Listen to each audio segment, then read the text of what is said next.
The past few years have been pretty disappointing in the gaming industry, save for a few great games. And there's many reasons why, but first, let's start off with the biggest reason, which is, of course, business. Companies are looking to maximize their return on investment even if that means lowering the overall quality of a product. That's the reason why we see publishers cutting content out of the base game only to be sold later on as DLC for extra. And to add insult to injury, they'll market the season pass for a game that hasn't even been released yet. I'd also argue that a lot of publishers and developers are allocating resources towards DLC that otherwise would have went towards the base game. Now, why would they do that? Well, that's because, as you probably know by now, the quality of a game doesn't determine how many copies are sold. It's a factor, but it's not the only factor. Of course, the best way to sell a game these days is to pour a ton of money into marketing. Nothing sells a game like hype and advertising. You hype a game up, make it sound like the next big thing, and then you'll get people to pre-order it and maybe even pre-order the season pass as well. And when they finally get the game, it's not at all what it was advertised to be. Sound familiar? It's obvious that a lot of major publishers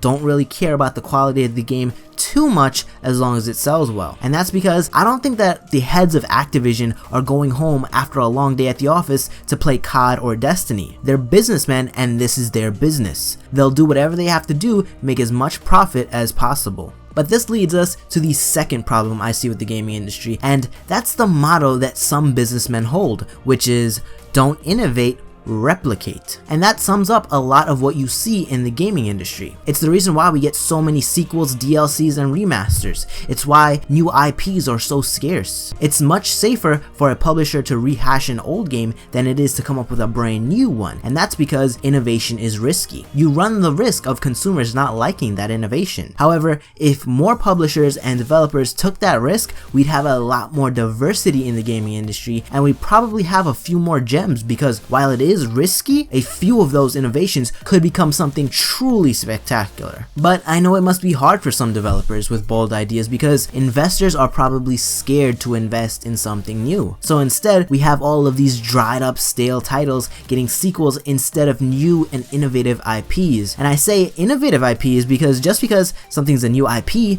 doesn't mean it's going to be a new experience. A lot of the time, a new IP is just a rehash of older game mechanics and a rehashed story. And this isn't just a problem in the gaming industry. Just look at how many Fast and the Furious movies they've made and how many generic action movies there are in general. And they'll keep on making them as long as they're profitable. And speaking of the Fast and the Furious, there's a reason why that series is so popular. It's because it caters to the lowest common denominator, which is the third problem I see with the gaming industry. If you don't know what lowest common denominator means in this context, it basically means that devs and publishers are making products that will appeal to the largest group of people, aka the masses. Most gamers out there are just casuals, and there's nothing wrong with that. For example, Bob goes to work all day, he comes home in the evening, spends a little time with the family before putting the kids to bed, and then he fires up his console to play some games at night for a few hours before he goes to bed and does the same thing the next day. Bob will most likely not want something super complex. He'll look for something that's simple and easy to get into. Nothing wrong with that here. But when you look deeper, you'll see how oversaturating the market with these types of games is harmful. The thing about these super simple games is that they're very easy to get into, but they don't offer much of a reward. I'll give you a personal example. Back in the days of Modern Warfare 2, I started out as just a casual. I'd run around, get kills, and then die, and I'd do it all over again. And that was fun, but I wanted to get better. So I went on YouTube and I learned some tips, tricks, and tactics, and I started doing a lot better. But then as I played more and more, I realized that this game is out to punish you if you try to be above average. They give noobs all of these super easy ways of killing stronger players, which invalidates the work that I put into getting better, because a total noob can still drop my ass if he walks around the corner and sees me before I see him. And eventually this frustrating aspect led me to quit Call of Duty. And I know it's been the same thing for a lot of other COD players. Simple games can be fun, but a lot of the times they make them too simplistic and too easy to the point where the game loses depth and replay value. We saw the same thing happen with Battlefield Hardline, which was a watered down version of Battlefield 4. And because of that, a large portion of the community rejected it and stayed with Battlefield 4 because they didn't want some COD Battlefield love child. They wanted the depth and complexity that BF4 offered. And Battlefield is a good example of this because it's a lot harder to jump into Battlefield than it is COD. There's so much more that you'll need to learn about Battlefield, all the guns, the attachments, the vehicles, the equipment, etc. In COD, the only thing you need to learn is the kill streaks and how to run around and shoot guys. But as a result of this, once you get all of the elements of Battlefield down packed, you'll have a game with a lot more depth and replayability than Call of Duty. Right now, we're at a point in the gaming industry where we're sick of the overly simplistic games like COD. We want innovation, we want complexity, we want depth, because we've recognized that although these things are more demanding in the short term, they're a lot more rewarding in the long term. And I'm not saying that simplistic games need to go away entirely. I think that they should absolutely be around for those that are looking for that. I'm just asking for some balance. I'd like to see some games that offer more complexity and innovation to complement these simplistic ones, because I'm someone who plays both types of games. I've played Rocket League for quite some time now, and I find that game to be very fun. It's fairly easy to get into, however, it does strike this balance where a noob like me can have fun and pull off some super clutch moves and feel like a total badass, but it doesn't limit the super good players like Gambit, for example,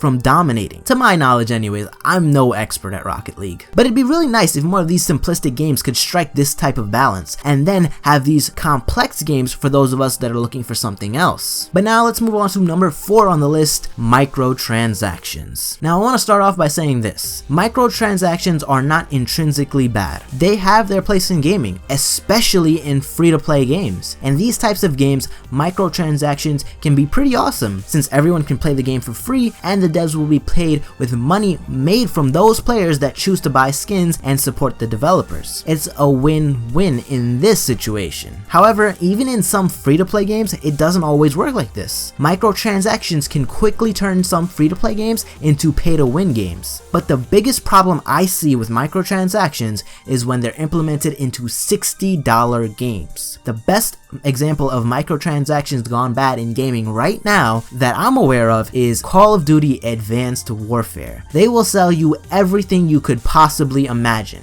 As we know, Call of Duty will traditionally sell you skins and gun camos, lots of them. But they will also sell you creator class slots. You know how back in the day you would prestige and eventually you would unlock a certain amount of creator classes so you could have 10 in total. Well, you can still do that, but now you can buy extra creator class slots. I really don't think that they should be charging money for that. That should be just something for those players who prestige to the higher prestiges, and you can just unlock them like that, or maybe put them behind some challenges or something like that. The same with these skins and camos. They could add a lot to the game by just making it so that you unlock them from challenges and things like that. And if you want to unlock some of them to certain DLCs, that's fine. You ship a certain amount of them with the base game, and then you ship a certain amount with each DLC. But nah, why would you do that? Because that's not gonna sell any more copies of the DLC. No, you sell them separately so that players end up spending more money, which means of course Activision makes more money. But these things aren't the biggest deal in the world for me because they don't change things up too much. It's not like Mr. XX Elite Snipe 666 over there has any advantage over me just because he has a weed camo. Nope. He has an advantage over me because of advanced supply drops. He went and bought a bunch of those overpriced supply drops that drops weapons that are exclusive to those supply drops, which are the best weapons in the game, by the way. Guns like the Insanity, Obsidian Steed, and Speakeasy are way better than the regular versions of those guns. And thus, microtransactions ruin part of the game because if you're not lucky enough to get those guns from the regular supply drops that you get once every 45 minutes, you have to buy advanced supply drops in order to get them, which is BS because 1, you shouldn't have to pay more money just to unlock shit that's on your game, and 2, those things are super expensive. I think it's like $20 for 4 or 5 of them? That's ridiculous. Also, the insane amount of money that Activision makes off of microtransactions de-incentivizes, if that's a word, them from fixing the 2 biggest problems in Call of Duty. The lag, which could be reduced but not totally fixed with full dedicated servers, not the half-assed deadies that they use right now, and a new engine, which would pave the way for devs to innovate and breathe fresh air into the old dying lungs of Call of Duty. But why do those 2 things when you can make way more money selling camos, skins, and supply drops? You see the problem? Alright, now on to number 5, hype and pre-order culture. And I really shouldn't have to explain this one because if you've been a gamer for the past few years, you've probably noticed how lackluster a lot of the games have been. But they never seem that way pre-release. No. They seem like the next next big thing. They look like games you'd be playing for a very long time, games that you would remember for years to come, but now they're just games that have left a bad taste in your mouth. I'm talking about games like Titanfall, Advanced Warfare, Destiny, Hardline. You should really try to avoid hype trains at all costs because most of them will just crash and burn. Publishers get you super excited for a game by telling you it's going to be amazing and all of these things that it's not, and then in the same breath they'll tell you to pre-order now for some arbitrary ass bonus so that they can get your money before you find out that the hype train was bullshit. On to number 6. Gaming journalism. If you know me, you probably saw this one coming, but basically there's a lot of people out there reviewing products and acting as if they're being totally honest and have no stake in the game that they're reviewing. And I'm talking about gaming news sites as well as YouTubers. And this isn't something exclusive to the gaming community either. Some of you may know that Apple got a lot of shit for a practice called blacklisting. Basically, they send out their newest iPhone or whatever to a reviewer early, and if that reviewer touches on too many negatives or doesn't make the product sound as good as they liked, that reviewer gets blacklisted. And it becomes really tough for that person because then they'll have to deal with everyone else getting early access to those devices and thus getting way more search traffic, while Mr. Honest over here sits there patiently waiting to get the device on release day. The same thing happens with the gaming reviews and YouTube. Devs and publishers will fly you out to play content or DLC early, and if you go back and you tell your viewers that it was lackluster or something like that, you can bet your sweet little booty that you won't be invited back to that studio anytime soon. The take home here is take what you hear from these major sources with a grain of salt. I don't want to make it sound like all of these people are straight lying to you about everything. They're most likely not, but peek all of that stuff that Game Informer put out about the Taken King DLC. Everything is glowingly positive. They have no criticisms whatsoever, which seems pretty far-fetched, especially for a Destiny DLC. Now, I'm sure they weren't lying about everything. I'm sure there's a lot of good things in the Taken King DLC, but I find it really odd that they didn't have one bad thing to say about anything that they saw in that DLC. Don't you? Alright. Now, number 7 is lackluster hardware. And for this one, I'm looking at you, PS4 and Xbox One. It's no secret that the next-gen consoles weren't really all that next-gen. There's certainly an upgrade from the PS3 and the 360, but still a bit lackluster and not that much of an upgrade. And the problem with this is that the developers can't innovate as much as they'd like because they just don't have the power to do that with these consoles. And I'm not saying that there aren't any impressive games on next-gen, because there are. Games like Battlefield 4, Shadows of Mordor, Mad Max, The Witcher 3, and Dragon Age Inquisition were graphically and mechanically impressive, but I didn't see anything that unexpectedly blew me away in the same way that PS3 games blew me away after playing the PS2 for so long. And this segues into number 8, which is console parity. This means that devs are trying to keep a game the same on both the new and old consoles. An example of this is Destiny. I originally had Destiny on the PS3, but then I upgraded to the PS4 later on. And you know what the difference was? More pixels